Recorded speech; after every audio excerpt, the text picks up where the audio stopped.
saya Hanisa SPD, guru kelas 4 di UPTD SD Negeri 51 Model Parepare. Bagaimana kabar anak-anakku hari ini? Ibu harap anak-anakku sehat-sehat walafiat semua di rumah. Kita ketahui sekarang kita sudah beberapa bulan belajar dengan sistem daring. Sistem daring ini adalah pembelajaran dalam jaringan atau biasa juga kita sebut dengan belajar online. Kira-kira anak-anakku di rumah ada yang sudah bosan belajar di rumah.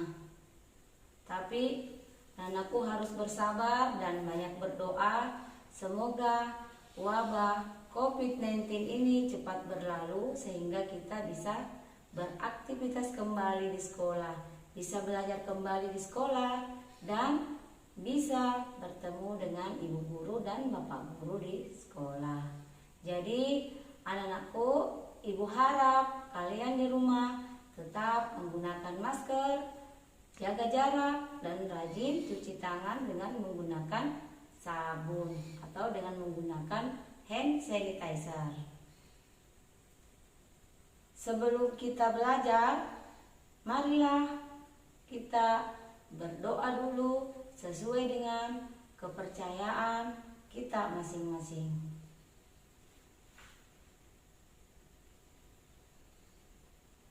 Selesai. Untuk pertemuan hari ini, sebelum kita masuk ke materi, biasanya di sekolah anak-anakku menyebutkan tepuk PPK, kemudian salam PPK. Ada tidak di antara kalian yang masih ingat? Kalau ada yang masih ingat, anak-anakku bisa ikut sama ibu melakukan kegiatan ini. Nah, sekarang kita mulai. Tepuk PPK. Religius, nasionalis, mandiri, gotong royong, integritas. Nah, sekarang kita lanjut. Salam PPK. Salam. Cerdas, berkarakter, menyenangkan, luar biasa, hebat, hebat, hebat. Nah, sekarang untuk pertemuan kali ini kita akan belajar tentang tema 4, yaitu berbagai pekerjaan. Subtema 1, jenis-jenis pekerjaan. Tujuan pembelajaran yang akan kita capai pada hari ini yaitu setelah anakku membaca teks bacaan atau menyimak bacaan, ibu akan bacakan, anak-anakku dapat memberikan pendapat tentang sikap tokoh dari cerita yang dibaca. Yang kedua, anak-anakku dapat menjawab pertanyaan berdasarkan teks dalam cerita. Kemudian yang ketiga, anak-anakku dapat menilai unsur-unsur cerita atau tokoh dan pesan moral yang terdapat dalam cerita. Kemudian selanjutnya yaitu anak-anakku dapat menjelaskan berbagai pekerjaan dan kegiatan ekonomi di lingkungan sekitar dengan tepat. Ya, itulah tadi tujuan pembelajaran yang akan kita capai pada hari ini. Jadi ibu harap anak-anakku memperhatikan apa yang akan ibu sajikan sebentar. Sekarang ibu mau tanya, di sekolah kalian ada tidak kantin kejujuran? Kalau ada, apa tujuan dibuat kantin kejujuran? Tujuannya yaitu agar anak dapat memberikan pendidikan kejujuran dan pembelajaran anti korupsi bagi semua siswa. Nah, sekarang materi kita hari ini ada kaitannya dengan sikap kejujuran. Jadi coba anak-anakku simak baik-baik cerita yang akan Ibu bacakan. Nah, sekarang anak-anakku simak cerita yang akan Ibu bacakan. Judul cerita yang akan Ibu bacakan, Pemimpin Idola, Pemimpin yang Jujur. Ida, temanku sebangku. Mungil, berkulit hitam manis, tidak banyak bicara dan pandai, itulah cirinya. Ia seorang anak yang sederhana. Ayahnya sudah lama meninggal. Ia tinggal bersama ibu dan adiknya. Ida anak yang sangat pandai. Nilai-nilainya yang selalu bagus memberinya kesempatan meneruskan sekolah tanpa biaya. Semua buku pelajaran dan perlengkapan ditanggung oleh sekolah. Ida tak pernah malu dengan kondisi keluarganya. Bahkan, ia semakin rajin belajar dan terus berprestasi. Ida juga selalu menjadi tempat bertanya jika teman-temannya mengalami kesulitan dalam pelajaran. Teman-teman memilih Ida sebagai ketua kelas. Pandai, tenang, dapat berkomunikasi dengan baik, serta mampu menjaga ketertiban kelas menjadi modal utamanya. Hari ini, Ibu Tati mengingatkan tentang ulangan matematika. Sebagian siswa tidak siap, termasuk Gugut, si jagoan bola yang duduk di belakang kami. Waduh, saya belum belajar, Bu. Kemarin saya seharian bermain bola sampai sore. Pulang ke rumah langsung tidur, Bu. Protesnya si Gugut kepada Ibu Tati. Ulangan tetap berlangsung. Gugut resah. Ia menengok ke kiri dan ke kanan. Tiba-tiba ditendangnya kursi Ida dari belakang. Shh, Ida, bantu aku dong. Geser sedikit ke kiri agar aku bisa melihat jawaban di kertas ulanganmu, pinta Gugut. Ida bergeming. Ia hanya menggelengkan kepala pelan tanpa menengok ke belakang. Gugut mengganggunya lagi. Ayo dong Ida, sekali ini saja. Nanti aku beri kamu uang 10.000 rupiah. Kamu bisa jajan kue di kantin. Rayunya si Gugut. Gugut tahu benar Ida tidak pernah jajan di kantin. Ibunya tidak pernah memberinya bekal uang jajan. Ida selalu membawa sebungkus nasi dan lauk dari rumah. Namun, di luar dugaan, Ida tidak terusik. Sekali lagi ia menggeleng pelan. Sampai waktu berakhir, Gugut terpaksa menyerahkan kertas ulangannya dengan lunglai. Pada waktu istirahat, Ida menghampiri Gugut. Maaf ya Gugut, aku bukan tidak ingin membantumu. Menyontek dan memberi contekan kepada teman adalah perbuatan tidak jujur. Bahkan perbuatan tersebut bisa dianggap sebagai korupsi kecil-kecilan, katanya kepada Gugut. Ah Ida, masa menyontek sekali saja dianggap korupsi? Setahuku korupsi nilainya miliaran dan hanya dilakukan oleh pejabat berkuasa, kata Gugut. Gugut, justru kita harus melatih diri. Korupsi dan menyontek sama-sama mengambil hak orang lain. Bernilai kecil atau besar, tetap saja tidak jujur.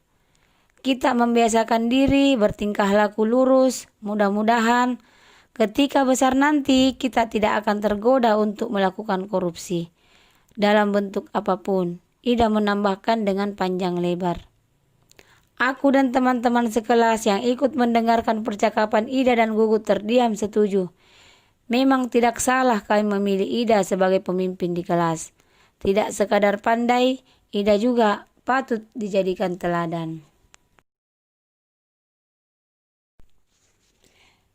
Setelah anak-anakku menyimak cerita yang Ibu bacakan, sekarang kita akan menjawab pertanyaan sesuai dengan isi bacaan. Siapa saja tokoh pada cerita Pemimpin Idola, Pemimpin yang Jujur? yang tadi Ibu sudah bacakan? Ada tidak anak-anakku yang tahu? Jadi, tokoh dalam cerita tadi yaitu yang pertama Ida, Gugut, Bu Tati, dan teman-teman Ida. Ada tidak anak-anakku yang bisa menyebutkan sikap dari tokoh dalam cerita tersebut? Jadi di sini Ida memiliki sikap jujur, tidak korupsi, pandai, tenang, dan dapat berkomunikasi dengan baik dengan teman-temannya. Kalau Gugut memiliki sikap tidak jujur, korupsi, dan menganggap dirinya paling hebat di kelas. Sedangkan Bu Tati memiliki sikap yang tegas. Dan teman-temannya Ida memiliki sikap yang baik karena selalu mendukung apa yang dilakukan oleh ketua kelasnya. Nah, sekarang ada tidak di antara anakku yang bisa menuliskan pesan moral yang terdapat dalam cerita tadi yang sudah Ibu bacakan? Jadi, pesan moral yang terdapat dalam cerita yaitu kita harus memiliki sikap jujur dan tidak boleh korupsi. Dan kita harus menjadi contoh teladan bagi teman-teman jika kita terpilih menjadi seorang pemimpin.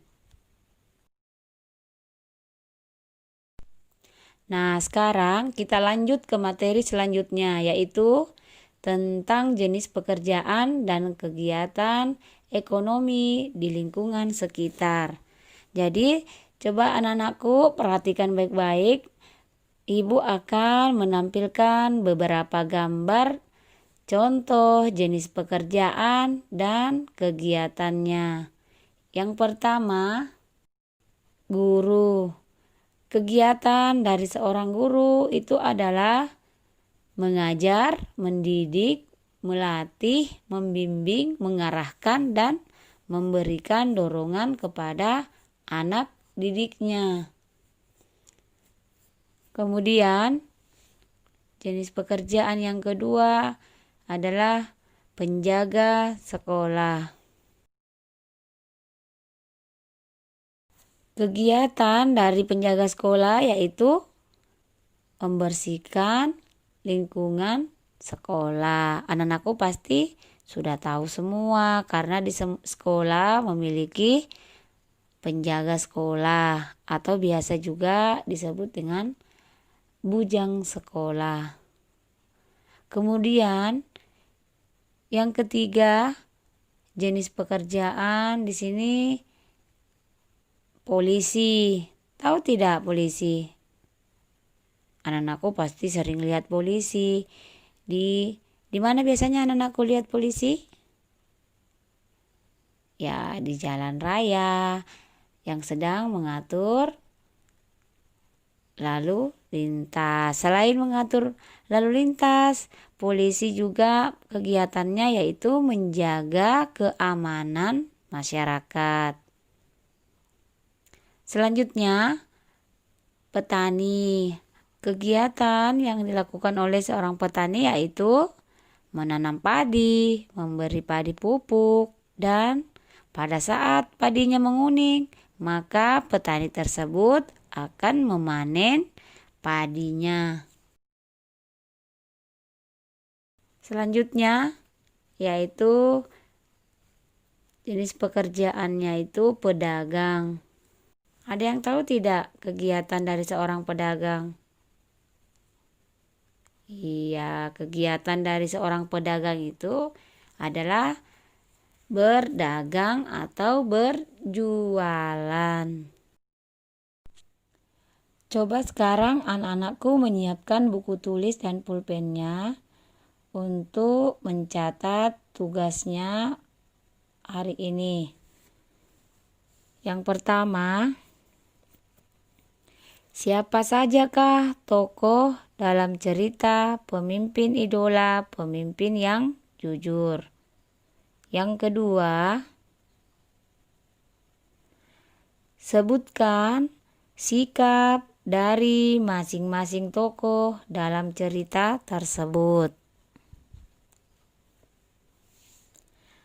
Yang ketiga, tuliskan pesan moral yang terdapat dalam cerita pemimpin idola, pemimpin yang jujur. Kemudian, yang keempat, tuliskan jenis pekerjaan yang beserta kegiatannya pada tabel berikut.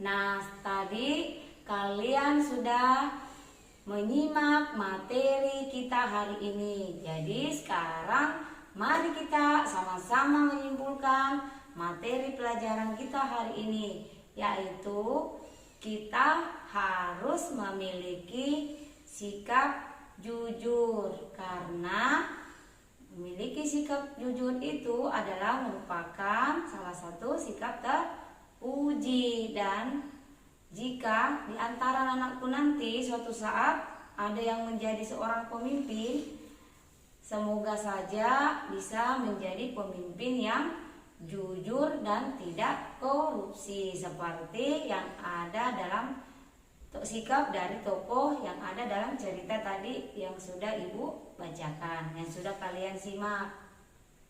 Dan pesan moral yang terdapat dalam cerita yaitu kita tidak boleh korupsi dan harus memiliki sikap jujur, karena memiliki sikap jujur itu tidak hanya berdampak bagi diri kita, tapi juga bagi orang lain. Jadi, Ibu harap anak-anakku bisa menanamkan pada diri kalian sejak mulai sekarang, yaitu sikap jujur. Dan jenis kegiatan pekerjaan yang ada di lingkungan sekitar. Tadi sudah Ibu jelaskan, Ibu perlihatkan beberapa gambar jenis pekerjaan dan apa saja kegiatan dari jenis pekerjaan tersebut. Jadi Ibu harap anak-anakku di rumah mengerjakan tugas yang sudah tadi Ibu berikan. Saya kira cukup sekian dari Ibu hari ini. Dengan Ibu akan mengakhiri dengan ucapan alhamdulillah, wabillahi taufiq wal hidayah. Wassalamualaikum warahmatullahi wabarakatuh. Sampai jumpa.